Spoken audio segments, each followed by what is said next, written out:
Le ministre du Budget a-t-il ou non détenu un compte secret en Suisse? Je n'ai jamais eu de compte à l'étranger. Le parquet de Paris vient de se saisir de cette affaire et d'ouvrir une enquête préliminaire pour blanchiment de fraude fiscale. Depuis un mois, le journal en ligne Mediapart affirme que Jérôme Cahuzac possédait un compte à la banque UBS de Genève jusqu'en 2010.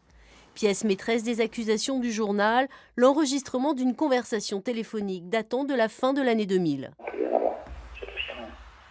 UBS et son appartement, on a tout planqué là, donc je ne voulais pas exclu que je devienne maire au mois de mars, donc je ne tiens pas du tout à ce qu'il y ait une ambiguïté.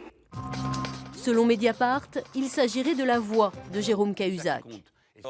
Comme depuis un mois, le ministre du Budget a réfuté toutes les accusations du journal. Pouvez-vous affirmer simplement « ce n'est pas moi ». Je parle évidemment de la voix que l'on entend sur cette bande. Je dément en bloc et en détail et en conséquence, ce n'est pas moi. Aujourd'hui, le ministre s'est félicité par communiqué de l'ouverture d'une enquête, mais pour Mediapart, un juge d'instruction doit impérativement être nommé.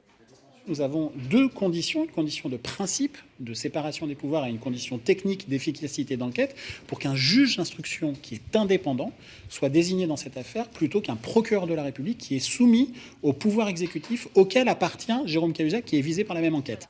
Dans le cadre de l'enquête, la justice devrait faire procéder à des analyses de l'enregistrement afin de déterminer s'il s'agit ou non de la voix du ministre du Budget.